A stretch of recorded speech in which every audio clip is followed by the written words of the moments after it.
Hello, and welcome to the Kink Perspective. My name's Chris. I'm a psychotherapist and consultant. On today's episode, I want to talk about something we do all the time, but something that we need a lot of practice with inside of our relationships. Today, I want to talk about the profound exploration of a fundamental aspect that underpins the essence of every meaningful relationship dynamic. And what am I talking about today? I'm talking about active listening. Now, beyond the intricacies of the BDSM community, active listening stands as a very essential component and element within the vast array of the interactions that we lead in society with our families, with our friends, and our romantic interactions. I want to really get inside of this world today, this understanding of what active listening is, to be devoid of the complex theories and laden with all those psychological insights that sometimes overshadow really what we're talking about at the crux here. I want this to be more looking about peeling back these layers of understanding and understanding empathy and how this is involved, trust that comes to life through the simple act of truly listening to our partners. Now, active listening isn't just the mere passive reception of words that are being told to us. It's the intentional and conscious effort to grasp the emotions, the nuances, the intentions that lie within the utterances of the person that's talking to us. Now, when we engage in active listening, we aren't just waiting for our turn to speak. Sometimes we're not going to speak at all. We're fully immersing ourselves in the world of the speaker themselves. Now, it's a genuine endeavor to understand not only what is being said to us, but also what is unsaid. Active listening involves providing both verbal and nonverbal cues that convey our engagement. Now, whether it's knowing a nod or a subtle touch of empathy, this practice transcends the realm of verbal communication. It's really about acknowledging the value of what the other person is sharing. It fosters trust, and it forms the bedrock of any strong relationship. Now, as I take us a little bit deeper into this exploration, I really want to unravel this practice that extends beyond relationships. Active listening is this profound skill that takes time to evolve and develop, and its application in every sphere of life. It's a transformative tool that can enhance our understanding of ourselves and others, and ultimately it really does enrich the human experience as much as we are involved in the world we're in today, especially with everything that's going on around us. So, a lot of people seem to have heard the phrase of active listening, but do we really understand what active listening is? Well, active listening is a practice that transcends merely hearing someone. It's the art that involves engaging with the person who's speaking on a very deep level. At its essence, active listening is about fully immersing oneself in the speaker's words and truly understand the meaning and the emotions and the intentions behind what someone's saying to us. When you actively listen, you're not only processing the surface of the conversation itself, but you're delving into the layers that make up the message, especially if the message is quite deep or emotional. It requires intentionally for us to sit and be present, to focus, and an openness to embrace the perspectives that might be different from our own. Sometimes this is what is now missing in a lot of the civil discourse that we have when we're communicating with people openly, especially when we feel deeply passionate. We're no longer listening or actively listening to what somebody else is telling us. We're now have entered the realm where listening transcends our emotions. Now, active listening not only involves our ears, but it involves our entire body. We're talking about maintaining contact, nodding and understanding, and providing subtle verbal affirmations. These nonverbal cues reassure the person that we're talking to that conveying that you're fully present and you're receptive to what they're saying. As the listener, you're not only anticipating your response, instead, you're creating a space where the speaker or the person we're talking to or our loved one or our partner feels comfortable and they feel valued. It's a fundamental building block of effective communication, which is essential for any relationship, whether that's personal or even professional. Now, in the context of relationships, active listening is even more crucial. It's the cornerstone of understanding and connection. By actively listening to our partner, you validate their experiences, their thoughts, and their emotions. This, in turn, fosters healthy empathy and builds trust, a sense that their voice matters just as much as yours does, that they're seen, and more importantly, that they're heard. And it forms the bedrock of these healthy and nurturing relationships because then our partners know they can come to us and talk to us about things that are troubling them, things that might just be of concern, or sometimes when they just need to vent. Now, I talked about validation, and there is a big power in validation. And validation within the realm of active listening is akin to the gentle scaffolding that supports any structure. It provides strength and stability to the communication between individuals. And when you validate someone, you're essentially saying, your feelings matter, and I acknowledge them. They are very important. And it's a powerful gesture, fostering an environment where individuals can express themselves without fear or judgment. Now, in relationships, validation can be transformative.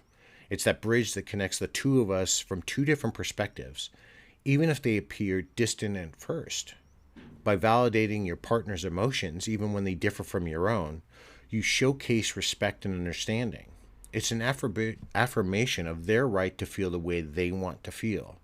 It promotes an open culture of honest communication that allows us to be free to talk about the things that we are concerned with or the things that are on our mind.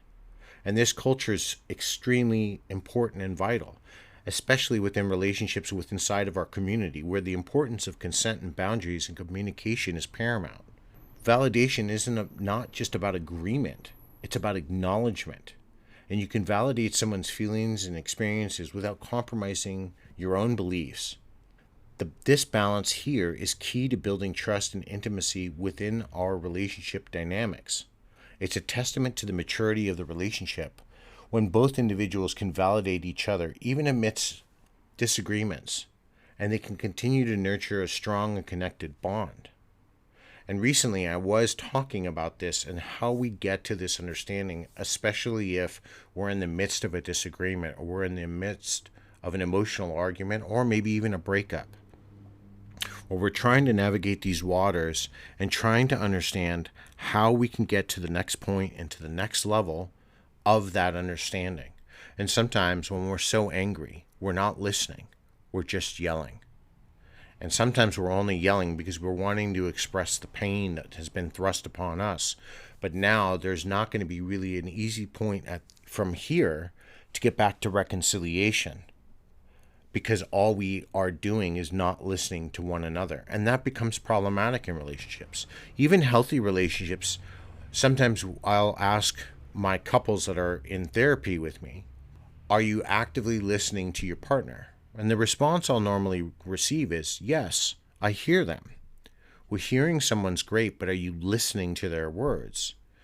Or I'll receive in turn, yes, I'm listening. Great. You're listening to them, but are you hearing what they're saying? And I get this kind of look that I would equate to like a deer caught in the headlights. They understand what I'm saying, but it's not really computing. We have to honestly, when we're sitting there with our partners, and if they've come home and had a bad day, sometimes they're not looking for a solution. Now, I have seen on social media people talk about, oh, well, they just want somebody to dump on. They're not. They're looking to express how they feel. And once we've entered a relationship, we're moving past the mundane things where this is just some friendly person or someone we know looking to talk or vent about their day. These are the people that we care about. These are the people that are important to us inside of our lives. And we have to show them that they matter, that their days matter. Because it's not always, no relationship is just centered on one person. And if a relationship is, then we are looking at somebody who's being selfish. And that's not really where I'm going with this. And we have to understand what we do through the effort of active listening. We build more trust inside of our relationships. Now, that becomes a very nuanced thing. Why? because trust is the foundational cornerstone of any robust relationship, whether that's BDSM dynamics, DS, DDLGs, or just regular relationships of and by themselves. And this is intricately woven inside of the fabric of active listening itself. Now, when we actively listen to our partners, we signal not only our willingness to engage, but our genuine interest in their thoughts, their feelings, and their needs. We're telling them that's important to us. And consistent, active listening nurtures an environment where open communication and trust can flourish organically.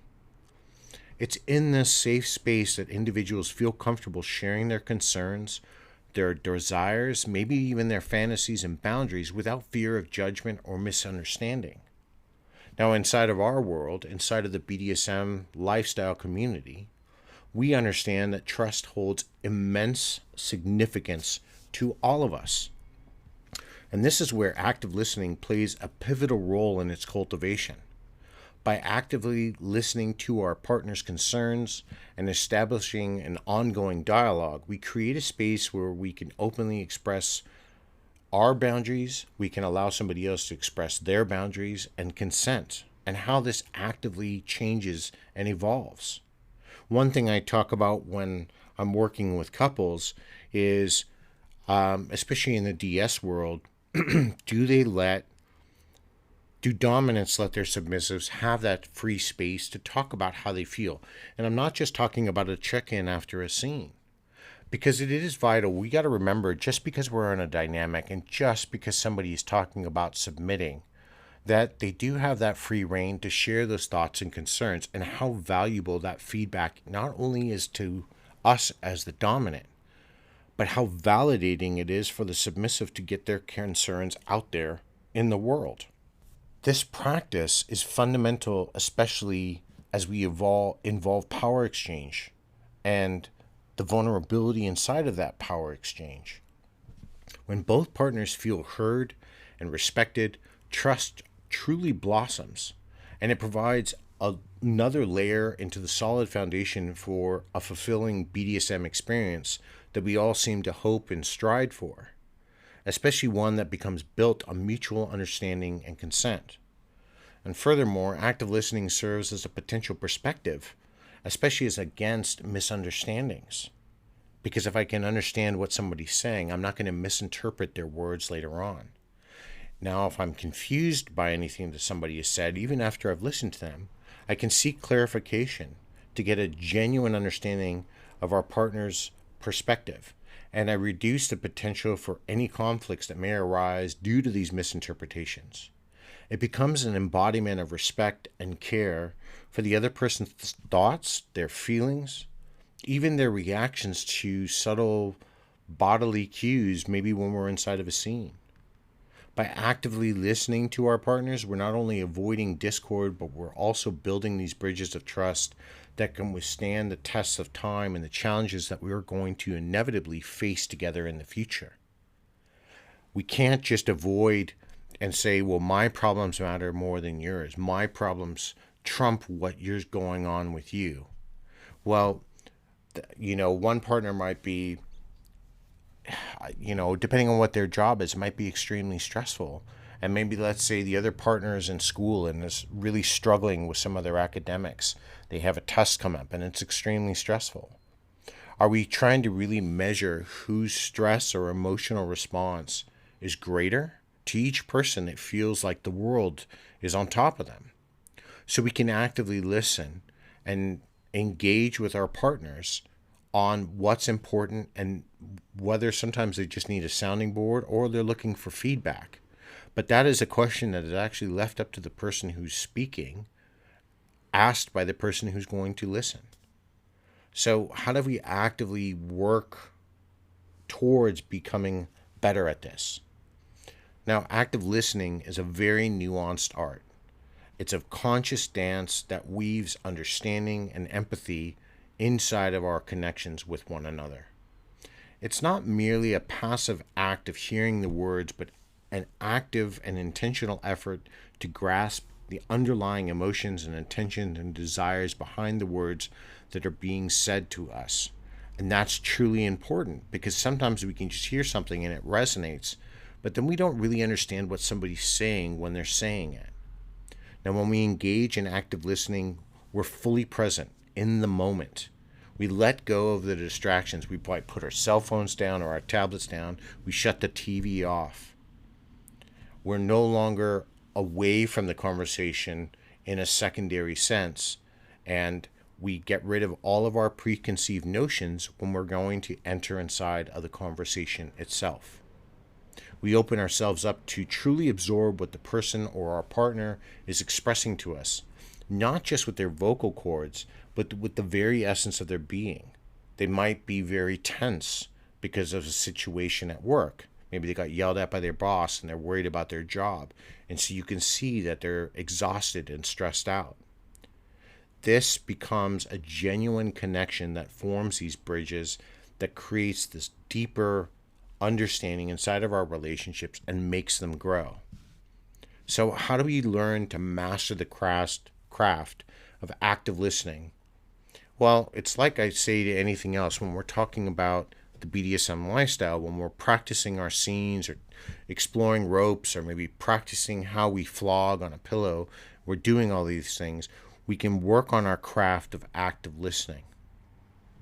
And I want to give you some ways you can start to practice so you can understand this. And the first is being present and being mindful. You need to learn to dedicate your full attention to the conversation and focus on the here and the now. Number two, you need to maintain eye contact with the person, especially your partner, when they're talking to you. You want to establish a visual connection, a testament to your undivided attention and interest, so they know you're there. Number three, you want to avoid any interruptions. Allow the person who's speaking to you to complete their thoughts without interruption, demonstrating that you respect for their words and that you're there for them. Number four, paraphrase and reflect. Summarize in your own words what you've heard, reflecting on what they've said to you, to ensure an accurate understanding of what's been said to you. Number five, ask open-ended questions to the person, or especially your partner. Encourage a deeper insight and discussion by posing questions that invite your partner or somebody that you're listening to elaborate on. This one's really important. Number six, practice empathy. Strive to understand the speaker's feelings, perspective, and while you're validating their emotions. You can't just base your responses on how you feel about a given subject and that only your emotions are valid. That way, what you're doing if you do that is shutting down the person completely. You're no longer encouraging trust. You're encouraging them now to shut down on any conversation in the future that they might deem important or worthy to talk about to you. Number seven, this is in line with this. Learn to control your responses.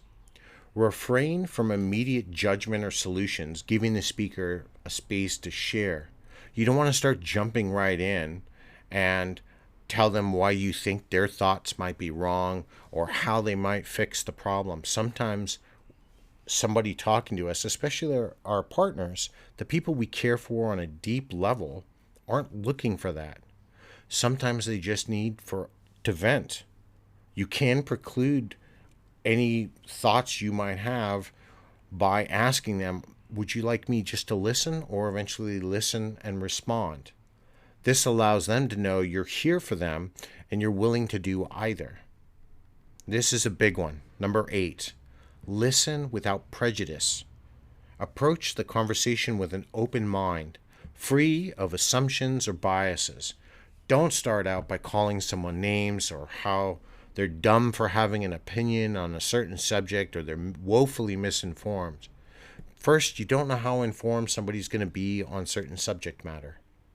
And by insulting them or crushing what they're thinking and telling them that they're somehow inferior because of those thoughts, all you are going to do, again, is shut them down from talking about talking to you about anything again ever in the future. Plus, you're going to start damaging your relationship because what they're going to think is, well, if they think that I'm stupid or they think that I'm a bigot or anything else, you start calling people names, all they are going to do is stop talking. And the crack is going to grow into a fissure inside of the relationship. And people aren't going to approach anymore. And now you're just going to end up having very little, very unfeeling surface level conversations that are going to shut down or potentially lead to the end of the relationship. This is another big one. Number 9, be patient. Allow for pauses. Allow for moments of reflection. This provides our partners or the person we're listening to with time that they need to express themselves fully. So I'm not talking about giving somebody 20 minutes to kind of find their thought. But, if somebody pauses for a moment while they're talking about something that might be emotionally charged, give them a moment to collect their thoughts, to get back into the pattern and the line of what they were thinking. Finally, offer some feedback, if that's even wanted. But if they do want some feedback, show that you've actively listened by offering something thoughtful and considerate to the person that's you're talking with, especially if it's your partner.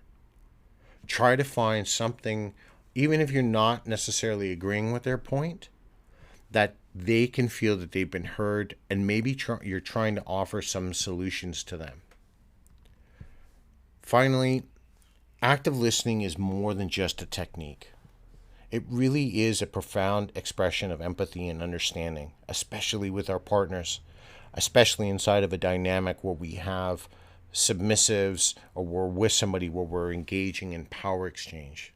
It's about being present in the moment, fully engaged in the words and emotions shared by your partner.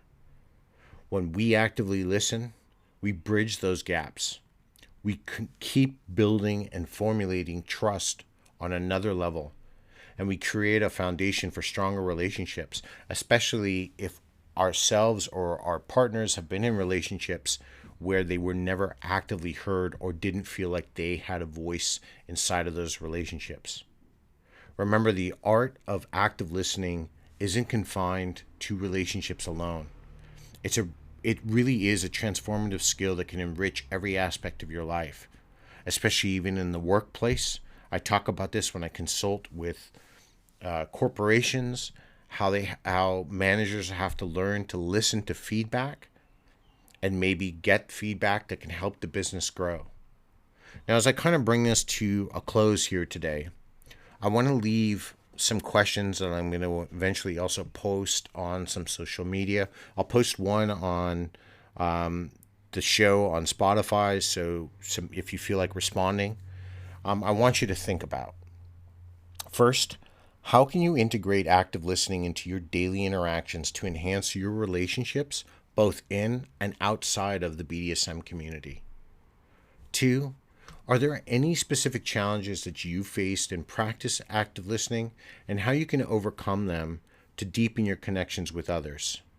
And finally, in what ways has active listening impacted your understanding of consent and communication within your dynamic or your relationship? Now, I know this is a lot to consider, and it really does sit inside of the realm of what we're doing and how we are living inside of our lifestyle, especially because a lot of what we do is more than most people want to give credence for. Is we're constantly talking to our partners, setting up scenes, finding out what they like, finding out what their boundaries are, finding out what levels, where our consent lies. All of these things require us to not only engage in conversation, but to listen.